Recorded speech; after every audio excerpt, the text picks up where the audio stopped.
पूजा की थाली कौन लाएगा?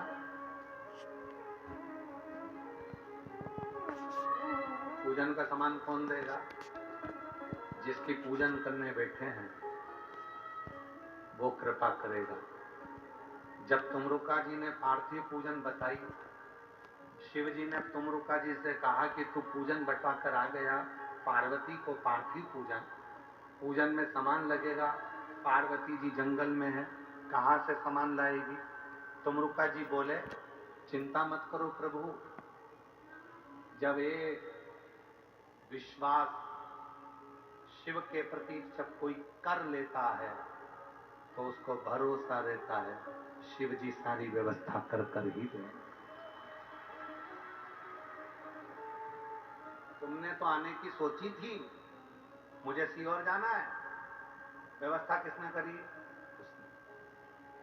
कई लोग ऐसे भी हैं जिनके आने का टिकट था और नहीं आ पाए क्योंकि उसको बुलाना ही नहीं था।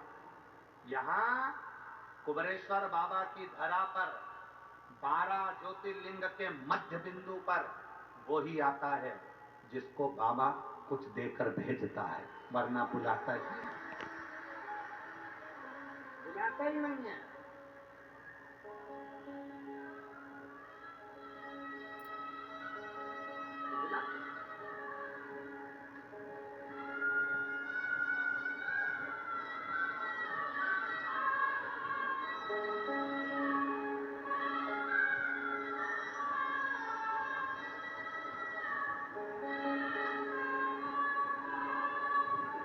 अब आप लोग आए हो तो उसको चिंता है तुम्हारी, आ गया है तो देकर भेजना पड़ेगा। बाप के घर आइए बेटी, खाली हाथ जाएगी तो अगली बार कैसे आएगी?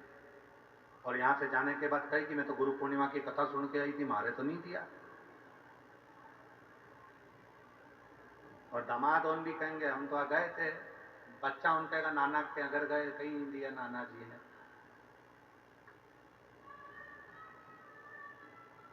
फिर तो वही वाली बात आ गई, नानी थारी मोरनी को मोर ले गया, बाकी जो बच्चा था काला चोर ले गया। और अच्छी नानी प्यारी नानी रूसा रूसी छोड़ दे। ओ पार्वती मैया जल्दी से पैसा दे दे, तू कंजूसी छोड़ दे।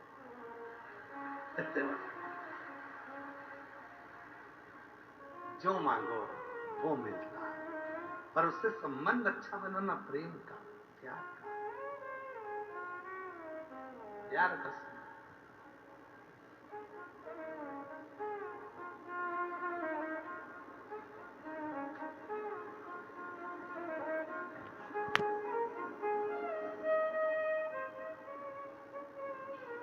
उससे प्रेम का संबंध हो, वो एक लाइन स्मरण करना, धीरे धीरे सब काम होता है। वो कहना होले होले से हवा लगती है, होले होले से दवा लगती है, होले होले से दुआ लगती है।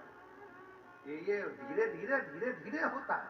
कोई सोचे मैं तो आज आई और मेरा आज ही काम हो जाए, कोई पत्र इतना माता, कोई पत्र इतना बड़ा लिख देती है कि पढ़ने में समय लगता है। तो बहुत देर तक तो उसको ही पढ़ता रहूं। कई माताएं सोचती भी कितना पढ़ोगा, एक पर्चा पढ़ो, 2 पर्चा पढ़ो, 3 पन्ना पढ़ो, 4 पन्ना पढ़ो, पढ़ते रहो।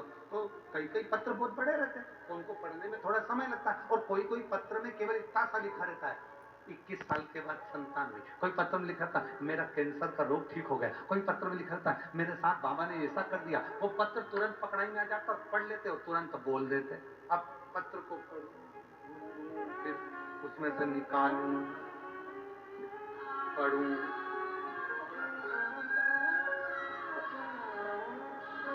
धीरे धीरे धीरे धीरे धीरे धीरे फिर उसको पढ़ा जाए। तुम काय को आए,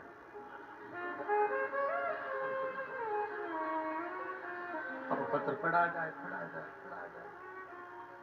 अब ये भी तैयारी में रहते, जैसे महाराज पत्र उठाए, ये हमारे करीब में आए, अच्छा इनको पास में आने का मौका भी मिल जाता है। ये तो बाबा की बड़ी कृपा है। ये 2-3 जो है ना, ये सब बहुत एबले हैं, कैमरे वाले, साउंड वाले, टेंट वाले। और एक हमारा वो प्रेम सिंह, पानी जल मंत्री बनाया हमने इसको, कोरेश्वर धाम का। कहाँ इसका फोटो दिखा देना सबको। तो ये दिन भर 24 घंटे पूरे कुबेरेश्वर धाम की पानी की व्यवस्था में लगा रहता है, प्रेम में वाला। एक बार जोरदार ताली बजाओ इसके लिए। बहुत बहुत मेहनत है, बहुत मेहनत। ये सब जल व्यवस्था में शिव तत्व है शंकर। एक पार्थिव पूजन की व्यवस्था कौन करेगा? तो शिव जी करेंगे।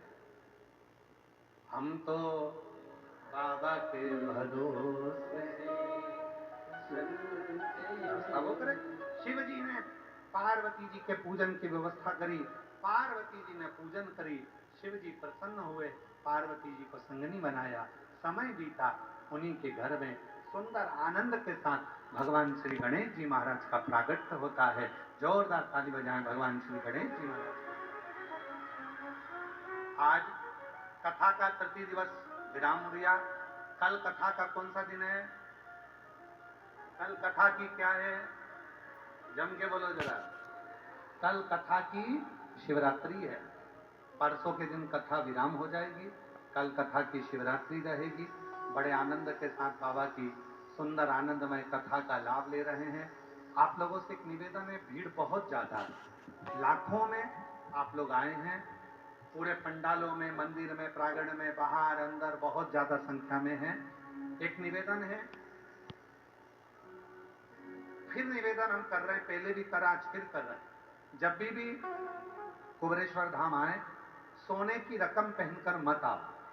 आपका सोना चांदी मंगलसूत्र चेन संभाल के रखो, चोरों से सावधान रखो, बैग संभाल कर रखो, मोबाइल पर संभाल के रखो, अपना सामान अपने बच्चे सब संभाल कर रखो, और बच्चों का हाथ पकड़ कर रखो, बुजुर्गों को रास्ता दो, धीरे धीरे चलो और धीरे धीरे आनंद लो। शौचालय की व्यवस्था पूरे मंदिर प्रांगण में हजारों शौचालय बना दिए हैं विटलेश सेवा समिति ने। भोजन भंडारा सुबह 10 बजे चालू होता है, जो रात्रि को 8 बजे विराम हो जाता है। धक्का मुक्की वाली जगह पर बिल्कुल मत जाओ, भीड़ वाली जगह पर बिल्कुल मत जाओ। आरती के समय पर जहां भीड़ हो उससे दूरी बनाकर आरती का आनंद लो। कहीं पर भी ऐसी जगह मत जाओ, क्योंकि ये अपने पिता का घर है, व्यवस्था आपको संभालना है, कार्य आपको करना है, सब आपकी व्यवस्था है और आपको सुचारू रूप से करना है। इसलिए व्यवस्था को बनाकर चलिए और एक दूसरे को सहयोग प्रदान करिए। हर हर महा आरती